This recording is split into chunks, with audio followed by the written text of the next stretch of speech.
We're looking at a Citroen GS1220 gearbox.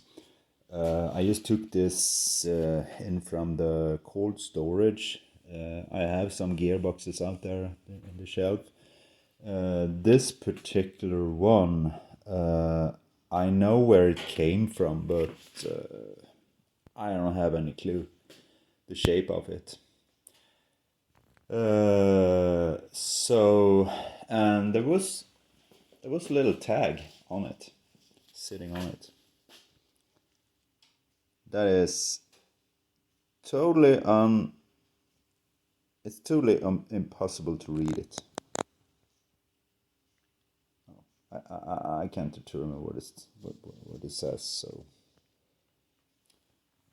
well, the guy it came from was a pretty talented one, and I don't think he actually saved rubbish. So the fact it was sitting in his garage since years, hopefully, it's the proof that it's an okay gearbox. I have just I just got it in here, so I haven't done much more than just I just blow away the loose rubbish crap that was on it. The rotors are pretty okay. They have some slight wear here. Maybe if it's a whole millimeter, I don't know. Pretty okay there too. Let's see if we can make those one look decent. Otherwise, I have new ones. So, and look at the brake pads. They're new. So they probably got changed. Very recent. Before this gearbox was just. You never know the history of why things are getting saved. This can actually come from a car that was like a good driver, but didn't pass the inspection or had an accident or something other expensive happened to it. So they decided to scrap the car, and he made it into pieces instead. So let's see. This one was pretty rusted, so I took it. I just dismantled it, so because I wanted to see if there was any wear, but it looks pretty okay. This is the gear stick, shift stick, and well, there is some work to do here. Not only cleaning it up, but I'm also gonna see what I can do here. I think the speedometer cable is kinked, and that is, look here, look at that, it's gone, so you have to change that one. This e-brake cable is just fine, the right one. The left one is kinked there, and doesn't look that nice, so change that one. The regulator has been sitting open like this during the years, so this is rubbish. This hydraulic pipe is actually pretty okay. Yeah, I think we can save that one. Yeah, it's okay. So we have to wash it, and then I have to, well, of course, take everything, just undress it. And then we have to change these radial gaskets in here. That is holding the oil inside the gearbox where the drive shafts are coming out. Since it's been sitting so long, it's been corroded, but we can fix that. There's no problem. The worst part is getting all this old junk, all this old oil and deposits out of it. So yeah, let's undress this thing and see if we can use it on the GS. Should be so nice to have a higher ratio gearbox in that car, because I think that engine can pull it easily. Yeah, there's the cable for the brake wear warning lights. Yeah, we can save this. Just put some new tape on it when cleaned. So.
rotors, pulleys, and we're gonna wanna make. Let's see if I can have some light here. Wanna come in here and take that apart so that we can. The light doesn't wanna. There. Well, it's dark anyway. Want to come in there to change these gaskets in there, those radial sealants, radial seals, because they're probably gone, and that's what's making the gearbox on my blue car drip oil on the exhaust tubes, and when they get hot the car smells awful.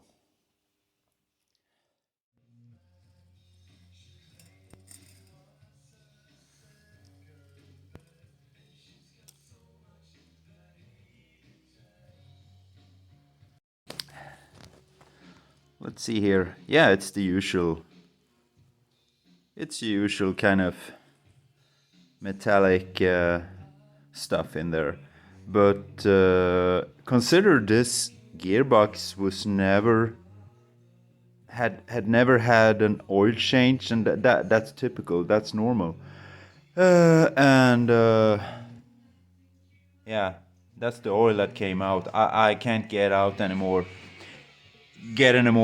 oil out of there. So this is probably the factory fitted oil, and it can't be.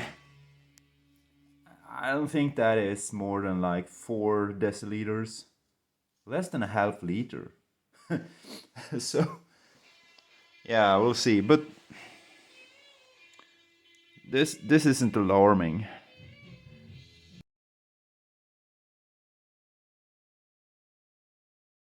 But yeah, so here's the gasket. It's pretty hard. Yeah, it is pretty hard. It's gone. So we need to order 2 of these, and then we're good to go. So when this inner sealing gets tired due to age, of course this doesn't last forever. It starts to seep down here, and that's why we lacked we were lacking over 1 liter in the gearbox. Should be 1.4 ish, and I think there was like 3 deciliters. So yeah, let's order new seals.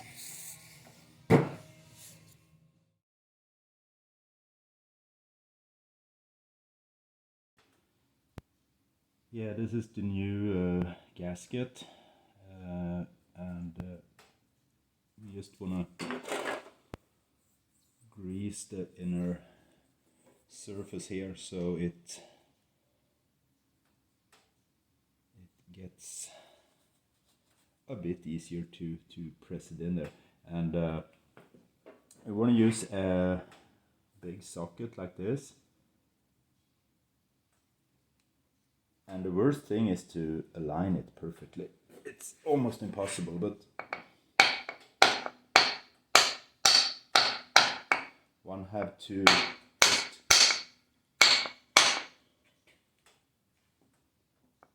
be very careful, because we don't want to ruin the new gasket, of course.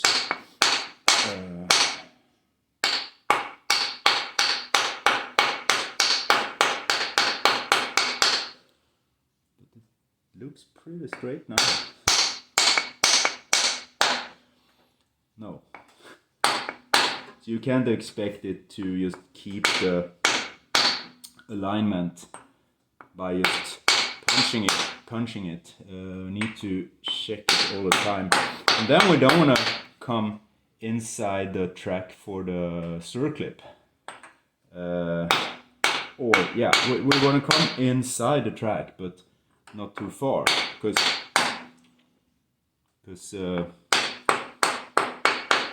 reversing it is a bit well, it's actually a pain in the ass to do that. So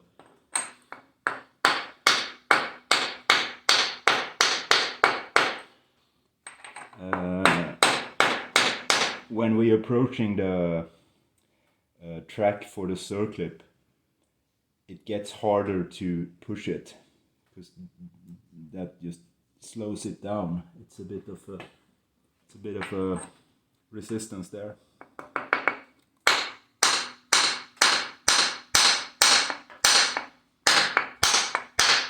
can feel it's very hard to get it over the track. It's stuck. Yeah, there it is. See? It's stuck.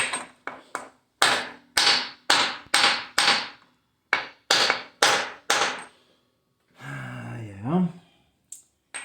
Let's see. I always keep an eye on something on the socket. Like this is a little black thing there. I keep an eye on that so I can see, I can follow the movement. Now it's very not aligned. Wow. My bad.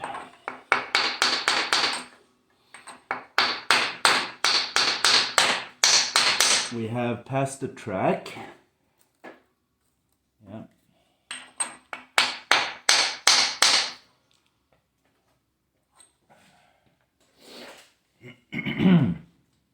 Here comes the track. At least the track is a good measuring point to see, to determine how far we want to go. And as I mentioned, we don't want to reverse it backwards. That'll just be a really pain in the ass. It's almost there.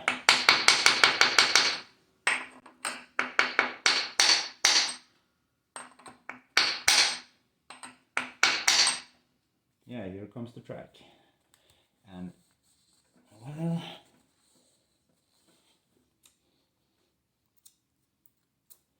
once we're ready to put the circlip in, the real fun begins, because that is really hard.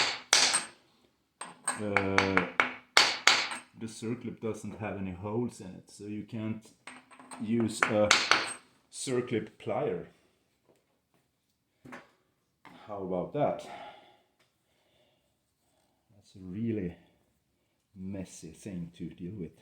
Oh. Sharp edges that cuts off some of the surface of the gasket or sealer.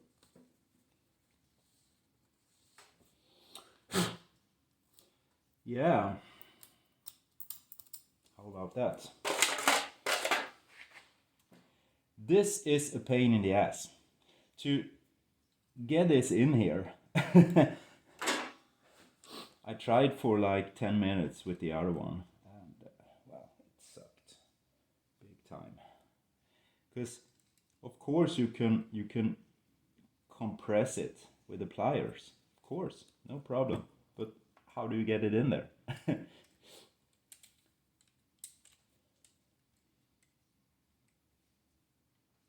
And if it slips, it's gonna fly away in the shop and just disappear. Been there, done that, got the t-shirt. Yeah, look at this. How do you actually do this?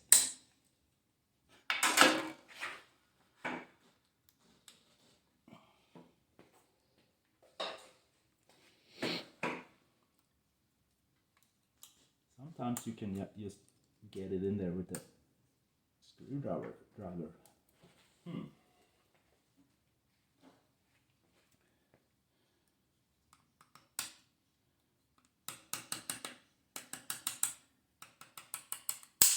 Click. There it is.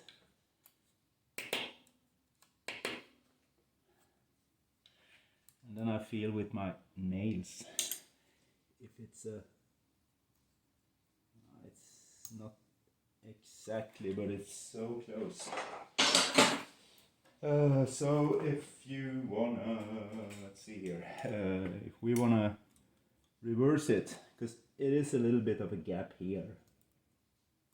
It's not that serious. It's not that bad, but then we could. But no, we shouldn't, because we're just ruining everything. But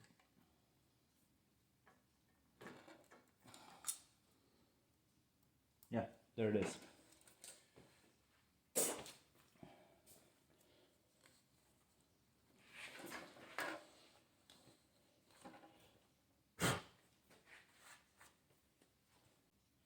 So you probably can see how the circlip is located there in its little track. And well, I don't have the best light, but well, something like that.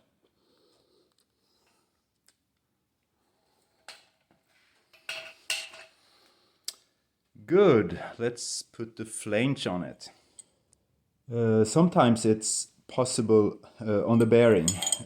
It's possible to lift this little cover without destroying it. But you have to be so careful, because you don't want to ruin it, because then the whole thing is ruined. But I just wanted to put some new grease in here. Of course I could just change the bearing, but since this bearing is, you can actually see there is some grease left in there, but it also turns pretty, it stops pretty immediately, so it's not worn out. So instead of just changing stuff that works, if we can lift this cover without destroying it, we could actually just put some new bearing grease in there, and it should be good for 4 to 5 more years, I hope. So yeah, let's just re-grease it and then put it back together. I just cleaned everything here.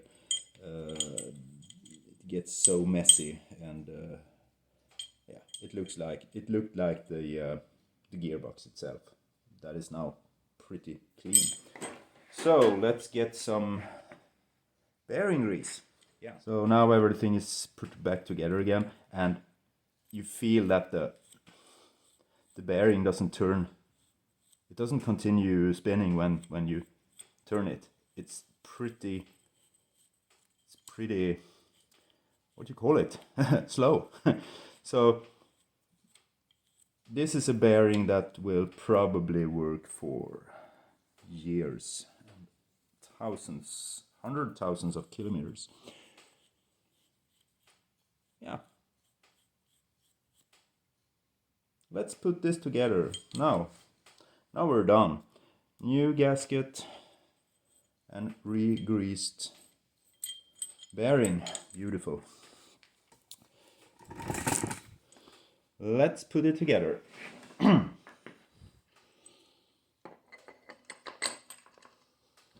So by this point, the outer diameter of the bearing touches the gearbox housing, and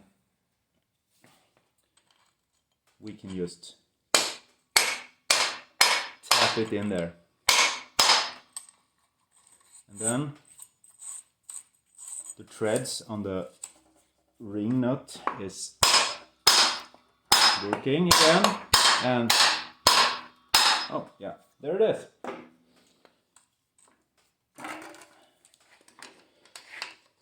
Then we're just going to find the position of the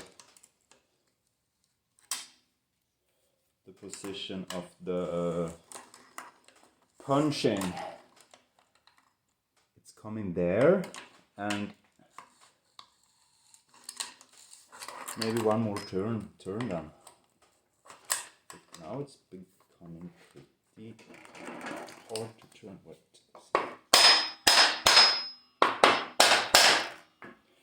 That one is in place. Nope. Huh. Isn't that funny that the punch where that is locking the ring nut is here, but I suppose it was punched there. So, well.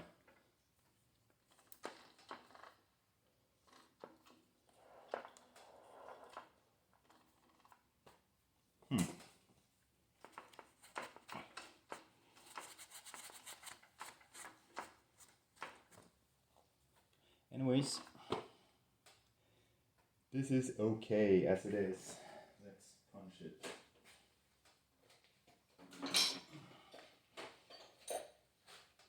We just have to make a new one.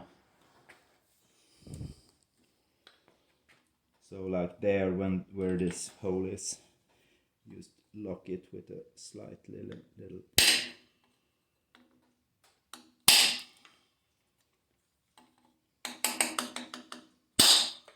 So we don't want this to open up by itself.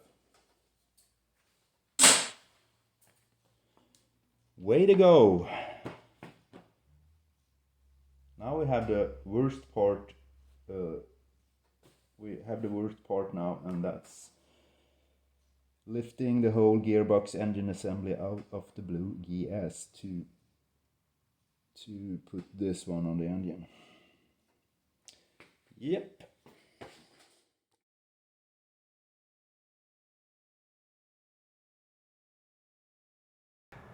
It's a really beautiful spring day today, and it's perfect to do this work that I actually don't want to do.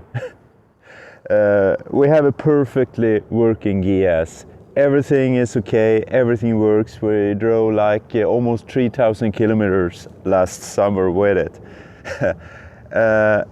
Lights are perfectly aligned, everything's put together beautifully, everything looks okay, and everything works okay. Oh, works better than okay actually. And today we're gonna tear everything apart. Okay, the main reason was the oil leak in the gearbox that causes some oil pouring down the exhaust system. When it heats up, it smells ridiculously bad. So that was the main reason, but I also wanted to test a higher ratio gearbox, and that's what we're gonna do. So let's go get some tools and some equipment and yeah, enjoy the sun. I don't want to do this. Okay. I wanted to have the front totally disassembled by lunch, and now it's 10 minutes to 12, so we're way before schedule here. What's remaining now is disconnecting everything around the engine and the gearbox. Yesterday I jacked up the car and dismantled the this Y-shaped exhaust tube underneath the gearbox and the gearbox fastening. So underneath the car we only have these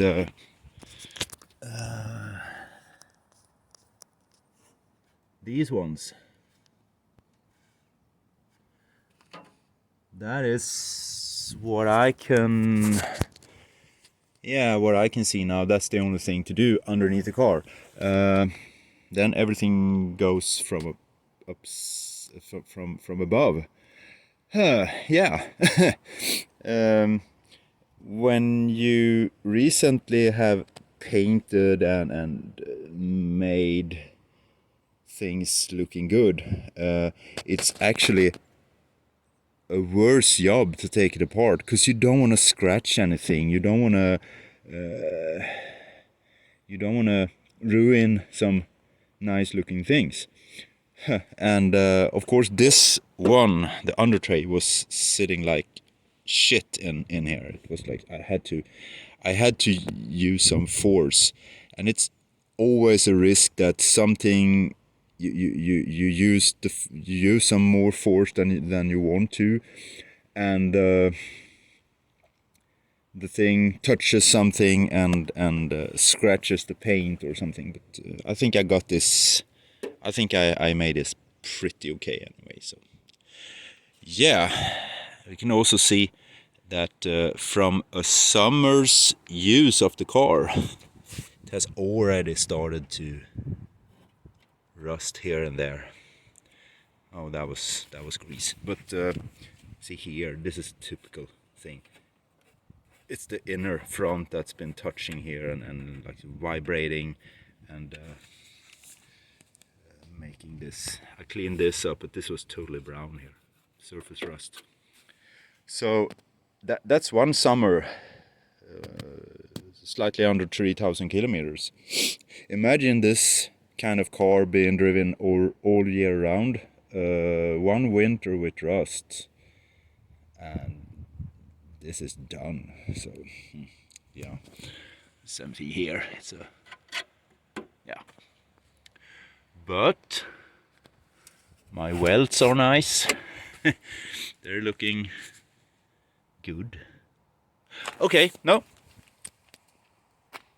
Let's place this under tray inside on a safe place. Now everything except the engine mounts are loose. You can see the whole thing is just rocking like this. I always try to find ways of protecting protecting the circuits where there's fluid in some way. Here's the fuel hose, and these plastic things, those small caps, are those kind of things that's protecting you, filters and stuff like that. So I always keep them. I don't throw them away because they're very handy in these cases. So, but like in this case, it didn't help to put that one in there because, well, it was leaking anyway. Brake pipe is also slightly leaking, but at least I try. So everything is loose except the under engine mounts. So well, it's time to get out the crane and lift the stuff out of the car. Wow, now we have perfect access to clean this, and pretty much everywhere. Hey, look at that. There's a little washer in there. Wonder how many years that washer has been there. No, it's probably from yesterday when I unbolted the drive shafts.